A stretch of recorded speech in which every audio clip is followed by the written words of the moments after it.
నేను మ్యారేజ్ చేసుకున్నాను. ఆ వ్యక్తి నుంచి నేను ఒక టార్చర్ అనేది అనుభవించాల్సి వస్తుంది సార్.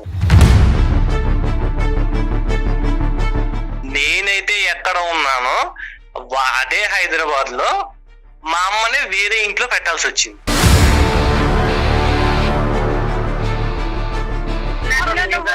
సంవత్సరాలు టార్చర్ పెట్టావు నువ్వు నన్ను. కొట్టా వచ్చిన భర్తవి నువ్వు.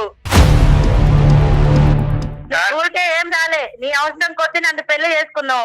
నేను నీ మాట వినేదేంది? నేను చెప్పింది నువ్వు చెయ్యాలి అంతే. నువ్వు మహానటుడివి. మనుషుల ముందర ఒకలాగుంటావు, మనుషుల తర్వాత ఒకలాగుంటావు. నేను మహానటుడు అంటే నువ్వు మహానటి.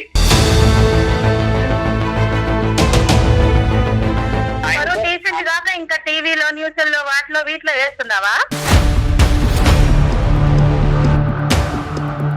ఆవిడ ఈయన అందం చూస్తే ఈయన ఆవిడ ఆస్తి చూసారు. మొత్తానికి ఇద్దరు కలిపి మీ అమ్మగారిని చూడలేకపోతున్నారు. నీకు ఆ రోజు నా డబ్బు అవసరం ఉండి నన్ను చేసుకున్నావు అంతే. నాతో నువ్వేనాడు ప్రేమగా ఉండలేదు కదా. సారీ, నా తప్పయింది, మీ అమ్మగారిని వెనక్కి తెచ్చుకుందాము అనేటటువంటి ఒక్క ఆయనకంత ఓపుకుంటే ఆయన చేసుకోవనండి. నేను చేసేంత ఓపిక నాకు లేదు. మన కొడుకులు కూడా ఎలాగే చేస్తారు కదా, నీకు నాకు కూడా. నీ లెక్కనైతే తయారు చేయండి. ఆయనకి ఇబ్బంది, ఆయన మీకు ఫిర్యాదు కదా సార్. ఆయనకి చెప్పుకోండి, నాకు చెప్పమాకండి ఇవన్నీ. చాలా నీ ఓవర్ కాన్ఫిడెన్స్ చాలా ఎక్కువైంది. నీ ఓవర్ కాన్ఫిడెన్స్. నమస్తే కళ్యాణ్ గారు. నమస్తే జయ గారు. కళ్యాణ్ గారు, రాజేష్ అనే ఒక వ్యక్తి మనకు మెయిల్ చేశారండి. తన పర్సనల్ ఇష్యూకి సంబంధించి మెయిల్ చేశాడు. ఎన్ని మలుపులు అంటే, ఒక జీవితంలో ఇన్ని మలుపులు ఉంటాయా అని ఆలోచించాల్సిన పరిస్థితి. ప్లస్ మనం ఎప్పుడు చాలా వరకు చూస్తూ ఉన్నాం వచ్చే కేసుల్లో రివెంజ్ తీర్చుకోవటం, టైం కోసం వెయిట్ చేయటం, ఆ టైం దొరకగానే నేనేంటో ప్రూవ్ చేయటం అనే అంశం ఎక్కడికెక్కడికో వెళ్ళిపోతుందండి. అంటే సర్దుకుపోయే తత్వం అనేది కొంత తగ్గిపోతుంది అన్ని వైపులా కూడా. కరెక్ట్. దీనికి సంబంధించిన విషయమేనండి. మరి రాజేష్ కాల్ చేసేనా? తప్పకుండా మేడం. అంటే వైఫ్ తో మేడం, వైఫ్ తో గురించి అతను చెప్తున్నాడు. అవును అవును. మ్యారేజ్ అయింది, ఇప్పుడు ఆవిడ సర్దుకుపోయే ధోరణిలో ఆవిడ కనిపించట్లేదు. దానికి సంబంధించి ముందు కొన్ని ఇష్యూస్ ఉన్నాయి. ఇప్పుడు సందర్భం కాబట్టి తను రివెంజ్ తీర్చుకోవటం.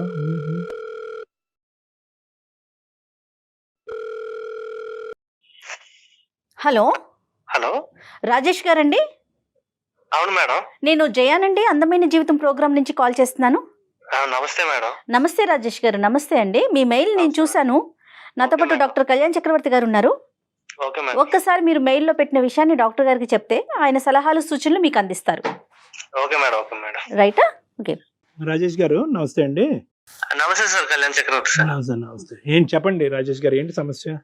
సార్, అది నాది ఒక చిన్న మిడిల్ క్లాస్ ఫ్యామిలీ సార్ నాది. Right sir. ఒక నేను, మా వైఫ్, ఒక ఇద్దరు పిల్లలు ఉంటారు. డైలీ మార్నింగ్ 9కి వెళ్ళటం, ఈవినింగ్ 6 రావడం. నాది షేర్ మార్కెట్ సార్ నాది. ఇంకా లాట్ ఆఫ్ బ్రదర్స్, మీకు అర్థమయ్యే ఉంటారు సార్. మీకు అవునవును. పెళ్లి చేసుకున్నప్పుడు కొన్ని సంవత్సరాలకు బాగానే జరిగిపోయింది సార్. నాకు ఎవరైతే నేను మ్యారేజ్ చేసుకున్నానో ఆ వ్యక్తి నుంచి నేను ఒక టార్చర్ అనేది అనుభవించాల్సి వస్తుంది సార్. నేను మా ఫాదర్ ఫుల్ గా డ్రింక్ చేస్తారు. మా మదర్ ఏమో నేను చిన్న వయసులోనే 5th క్లాస్ 6th క్లాస్ చదివి టైంలోనే వాళ్ళు విడిపోయారు సార్. మా ఫాదర్ ఎక్కడికి వెళ్ళిపోయారు. మా మదర్ దగ్గరే మేము ఇద్దరు పిల్లలు, మా అక్క, నేను కూడా ఉంటున్నాం సార్. మదర్ చాలా కష్టపడి పెంచారు మేడం. మా సమతలో మా అక్కకి పెళ్లి చేసాం.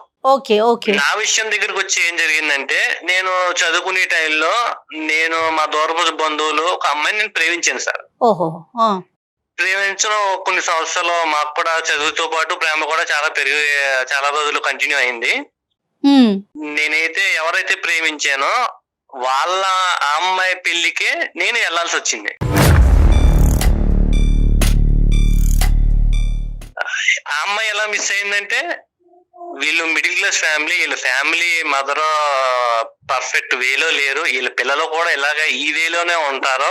అదొకటి మెయిన్ పాయింట్. రెండో పాయింట్ వచ్చి వీళ్ళకి డబ్బు లేదు. మిస్ అవడం వల్ల నేను ఇదే పట్టుదలగా పట్టుకుని ఎలాగోలాగా నేను దేని వల్ల అయితే నేను ఒక దాన్ని మిస్ చేసుకున్నా నా జీవితంలో గానీ, ఇది మిస్ అవ్వకూడదని చాలా కష్టపడ్డాను సార్. హైదరాబాద్ వచ్చేసాను. ఉమ్, మా సిస్టర్ మ్యారేజ్ అయిన తర్వాత, మ్యారేజ్ అయిపోయిన తర్వాత ఇంక నేను ఇంకా హైదరాబాద్ వచ్చేసా. ఓకే. ఇక్కడ రెస్టారెంట్ లో పనిచేస్తూ, హోటల్లో పనిచేస్తూ, ఇక్కడ నేనే అక్కడ నేర్చుకున్న దాంతో నేనే హాస్టల్ పెట్టి ఉమ్, ఒక లైఫ్ లో కొంచెం నేనైతే సెటిల్ పోసి మళ్ళా దాని దగ్గర నుంచి కొంచెం అమౌంట్ పోగు చేసి బిజినెస్ పెట్టి, బిజినెస్ ద్వారా నేను సర్వే అవుతున్నాను మ్యామ్. రైట్. అమ్మ ఎక్కడ ఉన్నారు? మీతో పాటే ఉన్నారా? అమ్మ మాతో పాటునే ఉన్నారు. నేను మ్యారేజ్ చేసుకున్నాను, అమ్మ మాతో పాటునే ఉన్నారు మళ్ళీ మేడం. మీరు మ్యారేజ్ కూడా చేసేసుకున్నారు? మ్యారేజ్ కూడా చేసేసుకున్నాం మేడం. Super. మ్యారేజ్ చేసుకుంటా కూడా కారణం ఉంది. ఏంటండి? ఒక అమ్మాయిని పెళ్లి చేసుకోవాల్సి వచ్చింది సార్, తప్పనిసరి పరిస్థితిలో. అది ఎక్కడ జరిగిందంటే, నేను ఏవైతే మా దూరపు బంధువుల అమ్మాయి పెళ్లికి వెళ్ళానో ఉమ్, ఆ పెళ్లిలో ఈ అమ్మాయి మా దూరపు బంధువు ఈవిడ కూడా నాకు రిలేటివ్స్ లో మరదలవుతుంది. ఓకే. ఓకే. ఆవిడ అందులో మ్యారేజ్ లో నన్ను చూసింది. ఉమ్, ఎలాగైనా సరే పలానా రాజేష్ నే నేను చేసుకుంటానని ఆ అమ్మాయి పట్టుబట్టింది.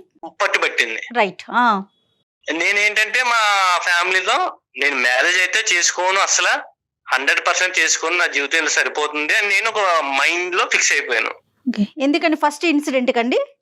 First incident. రైట్. ఓకే. మా లవ్ అయితే ఎక్కడ మిస్ అయింది, మా ఫాదర్ మదర్ అలాగా విడిపోయారు. దాని వల్ల అవన్నీ మనసులో పెట్టుకొని మనసులో పెట్టుకుని నాకు మా పెళ్లి అనే దాని మీద విరక్తి కలిగింది మేడం. ఓకే. ఓకే. లాస్ట్ కి ఏమైందంటే, ఈ అమ్మాయి నన్ను ప్రేమించింది అన్నట్టు నాకు తెలిసింది సార్, మా అక్కల ద్వారా. ఈ అమ్మాయి నా కోసం 7-8 సంవత్సరాల నుంచి వెయిట్ చేస్తుంది సార్. ఒక మనల్ని ప్రేమించే వ్యక్తి మన జీవితంలోకి వస్తే ఎంత అద్భుతంగా ఉంటుందో సినిమాలో చూపించినట్టు మనకు కూడా కొంచెం చాలా బాగుంటది, మన దశ మారిపోతది అని అదొక కాన్సెప్ట్ తో నేను చేసుకున్నాను. చాలా రిచ్, కొంచెం 50 ఎకరాల పొలాలు ఉన్నాయి, నగలు ఉన్నాయి, నట్టు ఉన్నాయి, ఇంకా ఫ్యామిలీ బ్యాక్గ్రౌండ్ కూడా చాలా పెద్దది. రైట్. ఏదేమైతే మీరు అయితే పెళ్లి చేసుకున్నారు ఆ అమ్మాయిని? ఎలాగైతే పెళ్లి చేసుకున్నాం మేడం. ఓకే. నెక్స్ట్ అండి? పెళ్లి చేసుకున్నాం. ఎలాగా కొన్ని రోజులు బాగానే గడిచింది. మేము మా అమ్మని తీసుకొచ్చి హైదరాబాద్ వచ్చేసామండి. హైదరాబాద్ వచ్చిన తర్వాత నేనైతే ఎక్కడ ఉన్నానో అదే హైదరాబాద్ లో మా అమ్మని వేరే ఇంట్లో పెట్టాల్సి వచ్చింది. ఎందుకంటే మా అమ్మగారినే సరిగ్గా పట్టించుకోకపోవడం, టైంకి మెడిసిన్ ఇవ్వలేకపోవడం, సరిగ్గా చూసుకోపోవడం, ఇంకా తిట్టిందే తిట్టడం ఏదన్నా. ఇంకా ఆవిడకి కూడా నాకు కూడా ఇంటికి వచ్చినప్పుడు మా అమ్మగారు ఆఫీస్ నుంచి వచ్చిన తర్వాత చెప్పి లోపలికి నా మనసు కూడా చాలా గాయమైంది సార్. అత్త కోడళ్ళకి పడల. ఆవిడ కోరుకున్నారండి మీ భార్య వచ్చి మీ అమ్మ ఇక్కడ ఉండటానికి వీల్లేదు అనే మాట వచ్చిందా, లేదంటే మీరే ముందు జాగ్రత్తగా అమ్మకి ఎందుకు సపరేట్ అని చెప్పి దూరం పెట్టారు? ఎలాగా మదర్ అక్కడ ఊళ్ళో ఉంటుంది కదా, నేనే వయసులో కొంచెం బాగా కొంచెం ఏజ్ పడింది, చిన్నప్పటి నుంచి కష్టపడి వచ్చింది కదా, కొంచెం రెస్ట్ కొంచెం సుఖపడుతుంది కదా అని ఇక్కడ తీసుకొచ్చాను సార్. మీరు ఆ నిర్ణయం తీసుకోగానే మీ వైఫ్ ఓకే అని చెప్పారా? ఎందుకండి ఆ పని చేస్తున్నారని అన్నారా? ఓకే అనలేదు సార్. పర్లే కొంచెం కొన్ని రోజులు ఉండొస్తారు, వెళ్ళే ఆడవాళ్ళు వాళ్ళ లేడీస్ వెళ్ళే సర్దుకుంటారు అని నేను ఇలా అనుకున్నాను సార్. రైట్. ఓకే. మార్నింగ్ లేచి కొంచెం వీళ్ళకి టిఫిన్ పెట్టడం, కాఫీ పెట్టడం గానీ, మెడిసిన్ ఇవ్వడం గానీ, ఇంకా మినిమం బేసిక్స్ కూడా చూసుకోలేకపోతుందండి. అర్థమైంది. మా మదర్ కేమో కీళ్ళ నొప్పుల వల్ల టైం కి టాబ్లెట్స్ వేసుకోపోతే చాలా ప్రాబ్లం అవుతాయి. అమ్మ ఇష్యూ ఒకటి, ఇంకా అమ్మ ఇష్యూ ఒకటి. ఎక్కువ మెయిన్ ఇష్యూ అంటే మమ్మీ కన్నా సిస్టర్ అండి, మా అక్క. అయ్యో. ఓకే. ఆమెదేం ఇష్యూ అండి? మా బావగారు వేరే దుక్కున ఒక 20,000 కి వేరే దుక్కున జాబ్ చేస్తున్నారు లాంగ్ లో జాబ్ చేస్తుంటే, నువ్వు కూడా ఇక్కడ ఎందో ఉండడం ఎందుకు, నువ్వు వెళ్ళిపో. పెళ్ళైన తర్వాత కూడా అక్క మీతో పాటు మీ ఇంట్లోనే ఉందా? మా ఇంట్లోనే ఉంది మేడం. మా మమ్మీ మా సిస్టర్ ఇద్దరు కలిసి ఉండేవారు. వాళ్ళిద్దరు ఉండేవాళ్ళు, మీరు? ఓకే. రైట్. ఏం జరిగిందంటే, ఈవిడ సూటు పోటు మాట్లాడడం వల్ల ఏదో మాటన్నా కూడా మా సిస్టర్ భరించలేని వ్యక్తి అండి. దాని వల్ల ఒకనొక టైంలో ఆవిడ ఆత్మహత్య చేసి చనిపోయిందండి.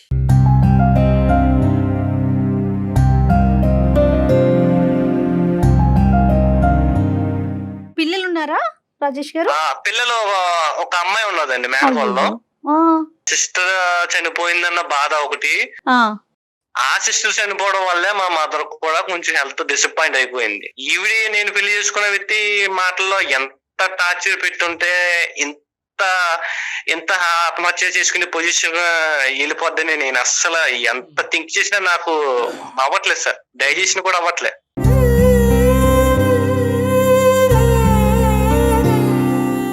కానీ అది మనం కొరిలేట్ చేసుకోగలం అనేది ఇక్కడ చూసుకోవాలి. అంటే కేవలం మీ భార్య అన్నటువంటి మాటలకే మీ సిస్టర్ చనిపోయిందా లేదంటే ఇంకేమైనా వేరే కారణాలు? ఓన్లీ మా భార్య అన్న విషయాల వల్లనే ఈమె చనిపోయిందండి. Right, okay. ఆల్రెడీ ప్రీవియస్ గా కాల్ మాట్లాడినప్పుడు ఇలాగా మీ మిస్సెస్ ఇలా ఉందిరా ఇలా ఉందని మా సిస్టర్ నాకు చెప్పి ఆవిడ వదిన మీరు చెప్పేది? చెప్పేది మా సిస్టర్ నాకు చెప్పేది. అలా కదా, అంత జరిగినా కూడా సొంత అక్కనే మీరు పోగొట్టుకున్న తర్వాత కూడా మీరు మీ భార్యతో బాగానే ఉండేవారా? అంటే మీకు ఎక్కడ కూడా మీ ఇద్దరి మధ్యన డిఫరెన్సెస్ బాగా పెరిగిపోయి ఉండాలి. మా అమ్మ హెల్త్ బాగోవడం వల్ల ఈవిడి నీ వల్లే చనిపోయిందని నేను అనడం వల్ల ఈవిడికి నాకు నేను నీకు బోలంతా డబ్బు ఇచ్చి కొనుక్కున్నాను, నీకు ఎంత కట్నం ఇచ్చాను, నీ వల్ల నువ్వు నాకు దక్కు, ఇవన్నీ లాట్ ఆఫ్ ఇష్యూ వల్ల మా డైలో గొడవలు అయిపోవడం, పిల్లల ముందేమో పిల్లలు ఏడ్ చేయడం. అదేలేండి, మొత్తం మీద ఇప్పుడు ఏంటంటే ఆ అమ్మాయి వెంటబడటం అనేది ఒకే సబ్జెక్ట్ కాకుండా ఆస్తిపర్రాలు అందమైనటువంటి అమ్మాయి 6 సంవత్సరాలు బట్టి వెంటబడుతుంది. ప్లస్ మోస్ట్ ఇంపార్టెంట్ ఏంటంటే మీకు వచ్చిన కట్నం బట్టి కూడా మీరు అట్రాక్ట్ అయ్యారులేండి. ఇక్కడ డబ్బు అనేది ఒక ప్రధాన కట్నం బట్టి కూడా అట్రాక్ట్ అయ్యాను. నా లైఫ్ లో కూడా రేపు పొద్దున్న మనీ పరంగా ఏ ట్రబుల్ రాకుండా, ఆ వ్యక్తి కూడా అంత అందగత్త అమ్మాయి అయితే కాదు, యావరేజ్, బిలో యావరేజ్. సరే, అందం మాట పక్కన పెడితే కనుక డబ్బు ద్వారా కొద్దిగా సెటిల్ అవ్వచ్చు అనే ఉద్దేశం అయితే మీకు ఉంది పెళ్లి చేసుకున్నప్పుడే. అదే ఇప్పుడు అమ్మాయి బ్రహ్మాస్త్రం కింద వాడుతుంది. నన్ను పెళ్లిలో కోరుకున్న కారణం ఏంటి, నేను హైట్ ఉంటాను, కొంచెం తెల్లగా ఉంటాను, ఇవన్నీ చూసే కోరుకున్నా సార్. నేను ఆవిడ ఎలా కోరుకుందో నేను కూడా ఆశ చూసి అలా కోరుకున్నాను సార్.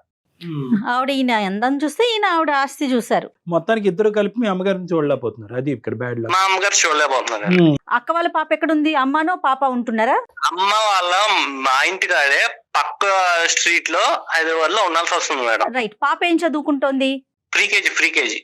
వాళ్ళ ఫాదర్ చూసుకుంటారా పాపకి సంబంధించి? వాళ్ళ ఫాదర్, మా సిస్టర్ అయితే ఎప్పుడైతే చనిపోయిందో అప్పటి నుంచి మా బావగారు అనేవారు పట్టించుకోవడం మానేసారు సార్. రైట్. ఒక మేనకోడలు అనేది ఇంకా నాకు కూడా ఒక కూతురు టైప్ ఇంకా చూసుకోవాల్సి వచ్చిన పరిస్థితి వచ్చింది. మీ మదర్ ని దూరం పెట్టిన తర్వాత మీ ఇద్దరు వరకు అయితే మీకు అది బాధాకరమైనా కూడా మీ ఇద్దరు హ్యాపీగా ఉన్నారా? హ్యాపీగా అయితే లేదు సార్, నేను చాలా నరకం అనిపిస్తున్నాను సార్. నేను ఎంతకాలం అయింది అమ్మని దూరం పెట్టి? 1 year అవుతుంది సార్. రోజుకి ఎన్నిసార్లు వెళ్ళి వస్తా ఉంటారు అమ్మ దగ్గరికి? అసలు వెళ్తారా? అమ్మ దగ్గరికి వెళ్ళనిస్తుందా నీ భార్య? అమ్మని చూసుకొని ఇస్తుందా? బాగోగులు అమ్మను నేను చూసి వచ్చాను, వాళ్ళకి ఏమైనా కొనిపెట్టాను, ఏమైనా చూసింది అనుకోండి, పెద్ద ఆ రోజంతా నైట్ అంతా ఒక 24 గంటలు కూడా గొడవ అవుతుంది. సో దూరం పెట్టడం వల్ల మీరు సుఖంగా లేరు, ఆవిడ సుఖంగా లేరు. ఆవిడ కూడా సుఖంగా లేదు. Right, okay. ఇప్పుడు ఏమంటదండి ఇంకా ఏంటి ఆవిడ కోరికలు చిట్టా? మీరేం ఎక్స్పెక్ట్ చేస్తున్నారు? మనకి ఎందుకు మెయిల్ చేశారు? మెయిల్ చేయడం కారణం ఏంటంటే నాకు వీలైతే నాకు డైవర్స్ తీసుకోవాలి, ఇంకా ఈ వ్యక్తి మీద నాకు విరక్తి, అసహ్యం, ఇంకా మొత్తం అన్ని ఇంకా ఏవైతే పదాలు అయితే ఉన్నాయో మొత్తం అన్ని అనిపించింది సార్. అది అసలు వికారం వచ్చింది నన్ను. ఫస్ట్ ఆఫ్ ఆల్ ఏంటంటే వికారం వచ్చింది. ఇంకా నేను నా లైఫ్ లో ఎంత బాగుండేదో పెళ్లి కాకముందు, ఈ వ్యక్తి నాకు పెళ్లి అయిన తర్వాత రావడం వల్ల నాకు జీవితం మీద విరక్తి కలిగింది. ఇంకా ఎప్పుడైనా మాట్లాడారా? అమ్మని పాపని మీ మేనకోడల్ని చూసుకోవాల్సిన బాధ్యత మీదే కాబట్టి ఈ విషయం తనకి ఎప్పుడైనా చెప్పారా? చెప్పా మేడం. ఏమంటారు తను? నాకు చూసుకోవాల్సిన అవసరం లేదు, నేను కొనుక్కున్నాను, డబ్బు పెట్టి కొనుక్కున్నాను, నిన్ను చూసుకోవాల్సిన అవసరం నాకేంటి, నిన్నే నేను చూసుకోను, లేకపోతే మీ మదర్ ని మీ మేనకోవాలని చూసుకోవాల్సిన అవసరం నాకేముంది? బేసికలీ ఏంటంటే ఎప్పుడైతే మీ సిస్టర్ చనిపోయిందో అప్పటి నుంచి ఆవిడ చనిపోవటానికి ఈ అమ్మాయి కారణం అన్నట్టుగా మొత్తం అందరూ విరుచుకుపట్టడం వల్ల ఆ అమ్మాయి కూడా మానసికంగా ఇబ్బంది పడిందేమో. అసలు ఆ అమ్మాయి యాంగిల్ ఏంటో ఒకసారి విందాం. ఉందా ఆవిడ? నేను కాన్ఫరెన్స్ కలుగుతాను సార్. నేను ఆవిడ పేరు మమత గారు. ఓకే, ఒకసారి కలపండి, మాట్లాడదాం. Okay sir. ఇతను ఏమంటున్నాడు మేడం, నేను అక్కడ మనసు ఇరిగిపోయింది, ఆ ప్రేమ కరెక్ట్ కాదనే ఉద్దేశంతో పెళ్లి చేసుకోవాలనే ఉద్దేశం లేనుకున్న వ్యక్తి ఈవెన్చువల్ గా పెళ్లి చేసుకున్నాడంటే దానికి కేవలం ఆ అమ్మాయి వెంట పట్టమే కాదు, ఇతను అడ్వాంటేజ్ కూడా చూసుకున్నాడు. ఆ అడ్వాంటేజ్ ఒకటే కనిపించింది కానీ అసలు ఈ అమ్మాయి ఎవరు, ఎలాంటిది, ఎలా పెరిగింది అనేది ఆ విశ్లేషణ జరగలేదు. హలో, ఏంటండి? ఎక్కడున్నావు? ఇంట్లోనే ఉంటాను. ఎక్కడుంటాను? ఏం చేస్తాను? ఇంట్లో ఏదో ఒక పని ఉంటది కదా, పని చేసుకుంటూ ఉంటాను. మా అమ్మకి ఒంట్లో బాగోలేదు, మెడిసిన్స్ పట్టుకెళ్ళి ఇచ్చావా? నేను ఎందుకు ఇవ్వాలి, మీరు ఇవ్వచ్చు కదా. మా అమ్మ వండుకునే పరిస్థితి లేకే కదా నిన్ను పట్టుకెళ్ళామంట. నాకేంటండి, నాకేం పని లేదనుకున్నారా ఇంట్లో? ఎక్కడ పని అక్కడే ఉంది, నేను పని చేసుకుంటూ ఉన్నాను. నాకు పని పాట ఏం లేదా? నేను ఇచ్చుకుంటూ పోవాలా? నీకు ఇంట్లో 2 పిల్లలు, నేను నువ్వు ఉన్నావు. ఇంక నీకంత పని ఏముంది? అయినా కాకపోయినా ఎంత పని ఏంటండి? ఆవిడ అన్నం వండుకుంటుంది, నువ్వు కూర పట్టుకెళ్ళి ఇవ్వలేవా? కనీసం మెడికల్ షాప్ కి వెళ్ళి. నేను ఇవ్వనండి, నాకంత ఓపిక అసలు లేదు. నేను ఇవ్వను, మీరు ఇవ్వండి. ఇవన్నీ బాధలు నేను భరించలేకే అందమైన జీవితం అనే ప్రోగ్రామ్ నేను కాల్ చేశాను, మెయిల్ చేశాను. ఎవరికి? అమ్మా అమ్మా అమ్మా మమత, సారీ, ఏంటి సార్? నా పేరు డాక్టర్ కళ్యాణ్ చక్రవర్తి అమ్మా. ఇప్పుడు బేసికలీ ఏంటంటే రాజేష్ గారు మాకు ఫోన్ చేశారు. అంటే అతను పెళ్ళైనప్పటి నుంచి అతను పడేటటువంటి ఇబ్బందులు అవన్నీ చెప్పాడు. సరే, మేమేమి వన్ సైడ్ అనేటటువంటిది మేమేం మాట్లాడలేదు. కాదయ్యా, ఆవిడ ఏ విధంగా ఇబ్బంది పడుతుందో ఈ మ్యారేజ్లో అనేది కూడా మనం తెలుసుకుందాం, ఒకసారి ఫోన్ కలుపు అంటే కనుక మీకు కలపడం జరిగింది. సో అయితే నన్ను ఏం చేయమంటారు మీరు? నేను మిమ్మల్ని ఏం చేయమనట్లేదమ్మా, ఒక 2 నిమిషాలు నా మాట వినండి అని అంటున్నాను. ఇప్పుడు మీ తర్వాత నువ్వు మాట్లాడదే గానీ ఇంకా నా పరువు తీసింది కాక ఇంకా టీవీలో న్యూస్లో వాటిలో వీటిలో వేస్తున్నావా? అమ్మ ఇది ఎక్కడ కనిపించే విషయం కాదమ్మా. నాకు ఎలాగా అవకాశం ఇవ్వో, కనీసం డాక్టర్ గారు కూడా సార్ కూడా అవకాశం ఇవ్వో అని అడుగుతున్నాను నేను. నేనేమని చెప్తున్నా అంటే 2 పదాలు మాట్లాడుతున్నాను ఇక్కడ. ఏంటంటే ఆ అబ్బాయి అతని జీవితంలో హ్యాపీగా లేడంట, అక్కను పోగొట్టుకున్నాడు, తల్లిని దూరం చేసుకున్నాడు.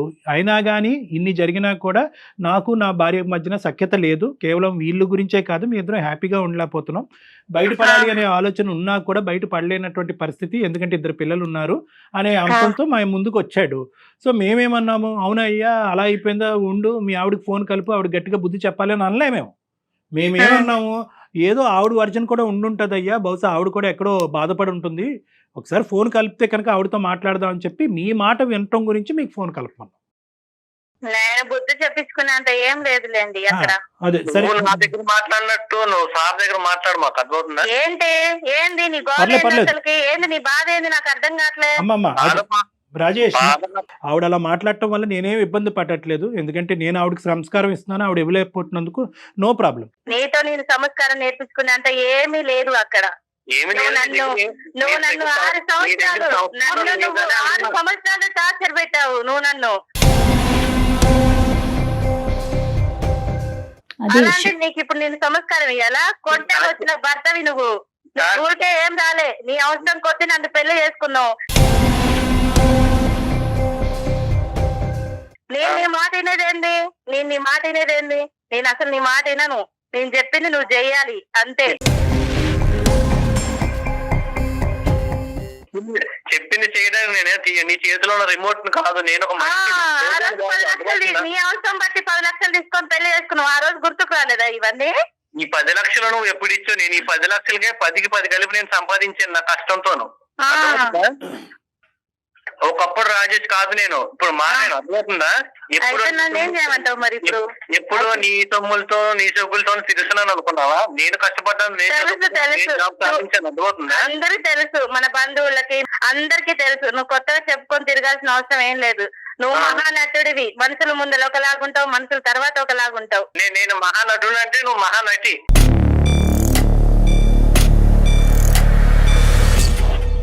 సబ్జెక్ట్కి వద్దాము. మమత అమ్మ, మీరు 6 సంవత్సరాల పాటు అతని చేతుల్లో ఇబ్బంది పడ్డాను అని అన్నారు, ఏంటి అది ఒక్కసారి చెప్పండి అమ్మా.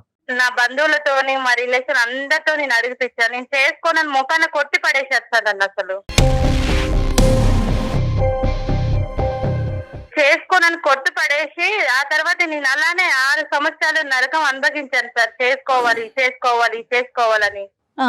నువ్వప్పుడు 6 సంవత్సరాలు నరకం అనిపించేవని ఇప్పుడు నాకు 6 సంవత్సరాలు నరకం అనిపిస్తున్నావా? నేను నీకేం నరకం చెప్పట్లే. నేను మాట్లాడే మాటలు నీకు నొచ్చాక నీకు నరకం అనిపిస్తుందేమో. నీకు ఆ రోజు నా డబ్బు అవసరం ఉండి నన్ను చేసుకున్నావు అంతే. నాతో నువ్వేనాడు ప్రేమగా ఉండలేదు కదా. నాకు డబ్బు అవసరం, నీకు అండం అవసరం కాబట్టి నన్ను చేసుకున్నావు. ఒక పెళ్లి అనే పవిత్రమైన బంధాన్ని ఎవరికి ఇష్టం వచ్చినట్టు మాట్లాడేసుకుంటున్నారు మేడం. చేస్తాడు, మనుషుల ముందర ఒకలాగుంటాడు, మనుషుల తర్వాత ఒకలాగుంటాడు. ఇంత నటించేవాడు నాకు అసలు నచ్చదు మేడం. మనుషులు వెనకాతలు ఎలా ఉంటాడో ఒకసారి చెప్పమ్మా. ఇంతే సార్, అసలు మనిషితో ప్రేమగా ఏనాడు ఉండదు. ఆయనకి ఏదో డబ్బు అవసరం ఉండి నన్ను చేసుకున్నాడే గాని వాళ్ళ సిస్టర్ చనిపోవటానికి మీరే ప్రేరేపించారంట ఆవిడని అనుకున్నటువంటి ఓయమ్మ, ఆమె చిన్న చిన్న మాటలకి విషయ చేసుకుంటారు సార్. మనం నవ్వుకుంటా వదిన మర్దలు అన్నప్పుడు నవ్వుకుంటే ఒక మాట అంటాం కదా, దానికే విషయ చేస్తుందామా. నవ్వుకున్న విషయాలకే చనిపోయిన వ్యక్తి ఎప్పుడైనా ఈ న్యూస్ పేపర్ లో కానీ ఎక్కడ వార్తల్లో ఎక్కడైనా మరి నీకు అలా ఉండదు వచ్చినట్టు మరి. చిన్న చిన్న మాటలకి ఈగో ఎవరిని చూపిస్తుంటే మరి నేనేం చేసేది మొదలా. చిన్న చిన్న చిన్న చిన్నటికి ఫెయిల్ కావడం, చిన్న చిన్నటికి చీర ఒక బల్ల వేసుకోవడం, మరి అలా చచ్చే వాళ్ళని ఎన్నిసార్లు ఆపుతాం సార్ మనం. సరే కానీ వాళ్ళ తల్లి ఈ రోజు బయట ఉండవలసినటువంటి పరిస్థితి ఏంటమ్మా? అంత కష్టపడి పెంచినటువంటి తల్లి నాకు అవసరమే లేదు సార్, అట్లా నాకు అవసరమే లేదు. ఏంటి అంత ఆవిడ చేయకూడనటువంటి తప్పేంటమ్మా మీ అత్తగారు? నేను చెయ్యను సార్ అసలు. వాళ్ళకి నేను ఎందుకు చేయాలి? నాకేం అవసరం, నాకేం పని ఏం లేదా? నాకు ఇంట్లో ఇద్దరు పిల్లలు చాకరీ చేస్తాను, తను నా భర్తకు చాకరీ చేస్తాను, నేను అలానే ఉంటాను. ఏమన్నంటే విడాకులు ఇస్తాను అంటున్నాడు. బాధ్యత రాహిత్యంగా నువ్వు మాట్లాడక అర్థమవుతుందా? నీ తల్లిని చూసుకోవటం అనేది ఎంత బాధ్యత, మీ అత్తగారిని చూసుకోవటం కూడా అంతే బాధ్యత. రేపొద్దున నిన్ను చూసుకునేటటువంటి బాధ్యత నీ నీ పిల్లల పిల్లలు చేతిలో ఉంది. తీసుకుంటారు. సో ఇవన్నీ వదిలేసి నేనెందుకు చూసుకోవాలి, నేను చూసుకోనండి అంటే కనుక ఓన్లీ ఎర్రగా బుర్రగా ఉన్నటువంటి మొగుడిని ఒక్కడనే ఉంచుకుని అతను చూసుకోవటం ఒక్కదాని గురించేనా పెళ్లి అనేటటువంటిది? నేను ఆయన ఒక్కరినే చూసుకుంటా సార్, వాళ్ళమ్మతో నాకు అవసరం లేదు. అది నేను నా వాళ్ళ పిల్లల అమ్మ లేకుండా ఆయన జాగ్రత్తగా- ఎక్కడి నుంచి వచ్చారమ్మా? అదేమన్నా బ్రహ్మ పదార్థమా పైనుంచి ఊడిపడను? మేడం అంత ప్రేమ ఉన్నాయన మరి అదే 6 సంవత్సరాల ముందుకు నా రిలేషన్ తో అడిగిస్తాను. మరి ఆ రోజు లేదా నా మీద ప్రేమ? అదేంటమ్మా, ఒక వ్యక్తి, అది ఒక మనసు. తనకి నచ్చితే పెళ్లి చేసుకుంటాడు, లేకుంటే లేదు. ఆయనకు నొచ్చి నన్ను ఏనాడు చేసుకోలేదు మేడం, అతనికి నొచ్చి నన్ను పెళ్ళే చేసుకోలేదు. ఏ అక్క అయితే మన పెళ్లికి కలిపిందో ఆ అక్కనే దూరం చేసాం. మా అక్కనే ఆమెకి చావే ప్రస్కారం అనుకొని చనిపోయింది, దానికి నేనేం చేయాలి? ఏం చెయ్యాలి ఏం చేయకూడదు అన్నది తీసి పక్కన పెట్టామ్మా. మీ కళ్ళు ఎదురుగుంటూ ఉన్న ఒక ఆడపిల్ల చనిపోయింది. అది దాని గురించి మీకు కొద్దిపాటి జాలి దయ సానుభూతి కూడా లేకుండా ఏదో పోయిందిలేండి ఎంతకాలం కాపాడుతాం అని చెప్తే కనుక ఈరోజు వాళ్ళ సిస్టర్ చనిపోయిన రోజే నిన్ను దూరం చేసుకోవచ్చు నీ భర్త. వాళ్ళ సిస్టర్ యొక్క చావు కారణం అనుకునేటటువంటి వ్యక్తి ఈరోజు భార్యను పక్కన పెట్టుకుని ఈరోజు తల్లి కూడా దూరం అయిన తర్వాత కూడా మళ్ళీ భార్య దగ్గరే ఉండేటటువంటి వ్యక్తిని నేను చూడలే.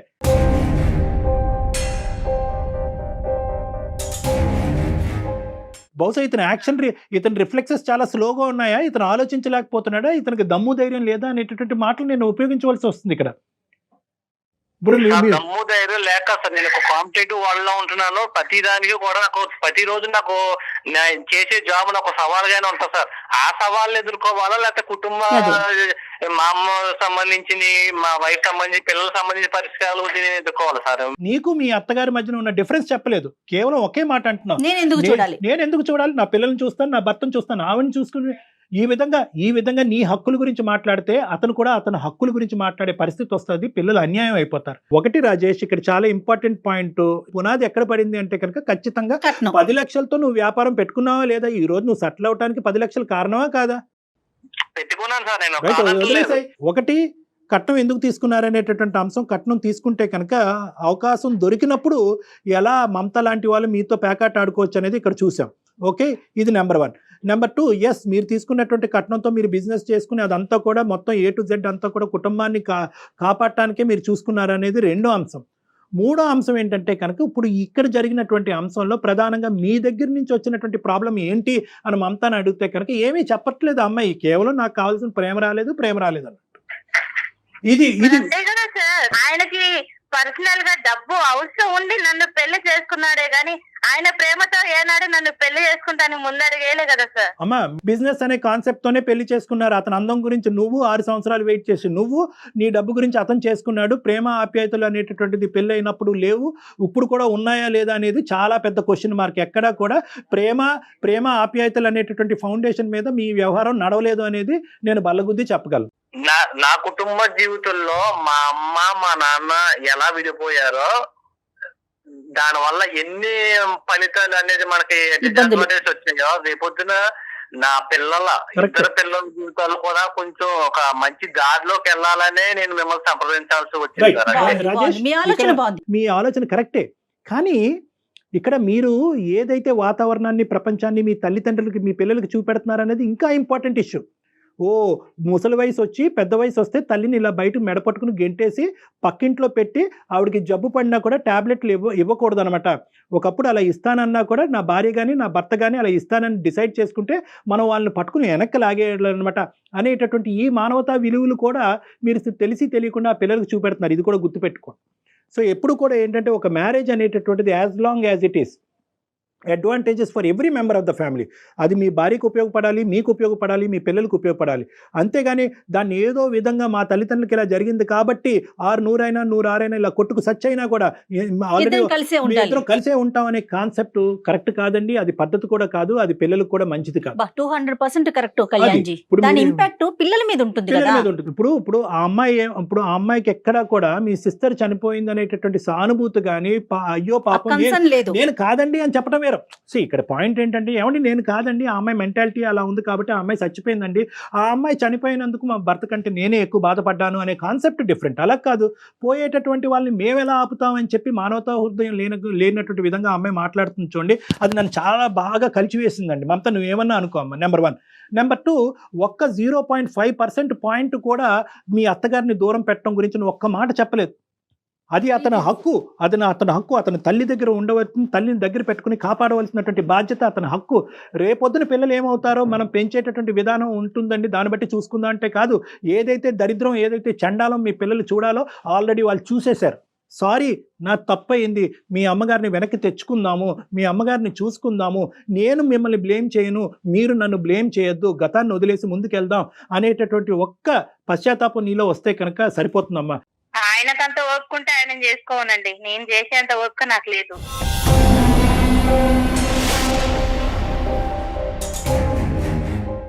ఏంటమ్మా మమత, అసలు నువ్వు మాట్లాడేటటువంటి తీరేంటమ్మా? ఎప్పటికీ కూడా నువ్వు ఇదే వయసులో ఉండిపోతావు అనుకుంటావమ్మా? చావు వచ్చి తట్టదా? చావు వచ్చి మనకు వయసు రాదా? మనకు వృద్ధాప్యం రాదా? ఎప్పటికీ కూడా ఒక సపోర్ట్ లేకుండా 2 కాళ్ళ మీద పరిగెట్టేస్తామని అనుకుంటున్నావా? చాలా నీ ఓవర్ కాన్ఫిడెన్స్, చాలా ఎక్కువైంది నీ ఓవర్ కాన్ఫిడెన్స్. ఇదే పరిస్థితి కంటిన్యూ అవుతే కనుక ఈ పెళ్లి పెటాకులు అవడానికి 110% గ్యారంటీ. నేను చెప్తున్నాను, మీరిద్దరు విడిపోవటం గ్యారంటీ. దయచేసి ఆ పరిస్థితి రానివ్వద్దమ్మా. అంత వెయిట్ చేసి అతన్ని తీసుకున్నావు కదమ్మా, లైఫ్ కంటిన్యూ చేయాలి కదా. ఒక్కసారి ఇంట్రోస్పెక్ట్ చేసుకో. ఇక్కడ ఏంటంటే ఇది కాంపిటీషన్ కాదు, ఇది టగ్ ఆఫ్ వార్ కాదు, అటువైపు గట్టిగా లాగుతూ ఇటువైపు గట్టిగా లాగాలనే ఉద్దేశం కాదు. ఇది 2 పార్టీలు కాదు, ఇది ఎలక్షన్స్ కాదు, ఇది పోటీ కాదు, ఇది కుటుంబం. ఒకసారి చెప్పి మళ్ళీ వెనక్కి వెళ్ళు. ఈ అమ్మాయి అందమైన మనసు ఉన్నదని చేసుకున్నాను సార్. నేను అతిలో ఒక సుందరని ఎక్కడ చేసుకోలేదు సార్. అది అయిపోయిందండి, ఇంకా అసలు ఆ విషయాన్ని వదిలేసేయండి. ఉంటాడండి ప్రతిసారి ఇలానే సౌందర్యం జీవితాంతం ఉంటదండి. ఏమండి మీరు అదే పెద్ద ప్రాబ్లం. మీ ఇద్దరి మధ్యన ఏదైనా ప్రాబ్లం ఉందంటే పెళ్లి అయినటువంటి ఆ 3 ముళ్ళ దగ్గర అయిపోయారు మీ జీవితం. అదే నేను చెప్పట్లేదు, ఆ అమ్మాయి ఏమో కట్నం దగ్గర ఆగిపోయింది, అతనేమో అందం దగ్గర ఆగిపోయారు. అది దాటి ముందుకు వెళ్ళట్లేదు అసలు. ఎక్కడైనా కూడా ఇద్దరిలో 0.5% ఈ కుటుంబాన్ని కాపాడి ఆ పిల్లల్ని కాపాడాలి అనే ఉద్దేశం రావాలి కదండి. మమత ఒక్కసారి ఆలోచించమ్మా, ఒక్కసారి ఆలోచించుకో. ఆయనకి ఇబ్బంది, ఆయన మీకు పిరాదండి కదా సార్, ఆయనకి చెప్పుకోండి, నాకు చెప్పమాకండి ఇవన్నీ. ఏదమ్మా నేను చెప్పిన దాంట్లో తప్పే ఉందమ్మా? ఏమైనా బూతు మాట చెప్పానమ్మా? నేనేమన్నా అనుకున్నటువంటి మాట అన్నానమ్మా? తల్లి లాంటి పెద్ద నేను మంచిగా చేస్తున్నాను, వాళ్ళమ్మ చేసేంత ఓపిక నాకు లేదు. ఆయన మీ దగ్గరకు వచ్చాడు కదా, నాకు బాధ ఉన్నది, నాది ఇది చేయండి సార్, అది చేయండి అని ఆయనకు చెప్పండి, ఇవన్నీ నాకు చెప్పమాకండి.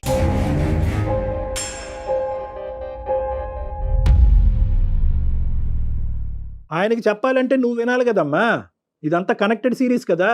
నాకైతే వినే ఓపిక కూడా లేదు సార్. అదే పెద్ద ప్రాబ్లం. చెప్పి తిను, అక్కడ నీకు చెవులో సోచ్ చెప్పడానికి రాలేదు, మన జీవితానికి ఒక పరిష్కారం చూపించడానికి. నీ భర్త ఈజ్ ఈక్వల్ టు మీ అత్తగారు, మీ భర్త గారి తల్లి గారు. సో నేను నా భర్త కాదు. ఆవిడని ఎవరిని చూస్తారు? నా పిల్లలు అంటున్నావు కదమ్మా, నీ పిల్లలు వచ్చేసరికి చిన్న పిల్లల్ని పెట్టుకొని నువ్వు నా పిల్లలు అంటున్నావే. అంతెత్తు ఎదిగిన మనిషి, అంత పెద్ద వ్యక్తిగత అబ్బాయి మీ హస్బెండ్, ఆమెకి తల్లికి ఉండదా? ఆయన కోపుకుంటే ఆయన చేసుకోండి. మళ్ళీ ఓపిక ఏంటమ్మా? మళ్ళీ ఓపిక దగ్గరికి ఎందుకు వస్తావు? ఒక పని చేద్దాం మమత, ఒక పని చేద్దామా? చెప్పండి. బహుశా మేము చేసినందుకు, చెప్పకుండా చేసినందుకు ఇంకో కారణం వల్ల నా మీద కూడా నా మీద కూడా నీకు కోపం ఉండుంటది. ఆ కోపంలో మాట్లాడే మాటల్లాగా అనిపిస్తుంది. ఇద్దరు ఒకసారి నా దగ్గరికి వస్తారా? ఇది మంచి మార్గం. ఎందుకంటే ఇది అస్సలు విడిపోయేటటువంటి కారణాలు కాదు ఇవి. సో ఎంత కాదనుకున్నా కూడా రాజేష్లో ఒక ఓపిక, ఓర్పు ఉంది. నీలో కొద్దిగా ఓపిక ఓర్పు సహనం తెచ్చుకుని నన్ను ఒకసారి కలవండి, ఇద్దరుని మనం మాట్లాడుకుందాం ఒకసారి. ఆయన మీ దగ్గరకు వచ్చి ఆయన బాధలు చెప్పుకున్నారు కదా. సరే అమ్మా. నేను రావడానికి కూడా కారణం ఒకటి, నువ్వు బాధ పెట్టడం వల్ల కుటుంబం సర్వనాశనం అయిపోతుంది అనే చిన్న కారణం చేత ఫ్యూచర్ కూడా కొంచెం పాడవుతుంది కాబట్టి దాని వల్ల నేను పిల్లల భవిష్యత్తు కూడా పాడవకూడదని నేను కన్సల్ట్ అయ్యాను సార్ తప్ప. రైట్, అది అర్థమైందిలేండి, ఆ అమ్మాయికి అర్థమైంది కానీ అర్థం కానట్టు ఉంది. ఒకసారి నీకు ఇష్టం ఉంటే కనుక ఒకసారి కూల్ హెడ్ తో ఆలోచించి ఇద్దరు ఓకే అంటే ఒకసారి నన్ను వచ్చి మాట్లాడండి. ఇప్పుడు చెప్పు మాకమ్మ నీ నిర్ణయం. ఇది అయిపోయినాక నువ్వు కూల్గా ఆలోచించుకొని 1-2 రోజులు ఆలోచించుకొని తర్వాత నిర్ణయం తీసుకోండి. థ్యాంక్ యూ సో మచ్ మమత గారు. థ్యాంక్ యూ మా. Okay Rajesh, okay sir, number పంపిస్తాము, ఒకసారి చెక్ చేసుకోండి, వీళ్ళంతా ఒకసారి కలవండి. రాజేష్ ముందు తర్వాత ఒకసారి మీకు అవకాశం ఉంటే మీరు మాట్లాడండి డాక్టర్ గారితో. Okay sir. రైట్, ఈ కాల్ మీరు నాకు ఆన్సర్ చేసినందుకు ధన్యవాదాలు సార్. మీకు రైట్, సరే ఓకే సార్. ఓకే రాజేష్, ఉంటాను. మీకు మీ సుమన్ టీవీ ఛానల్ కి చాలా thank you Rajesh. Thank you.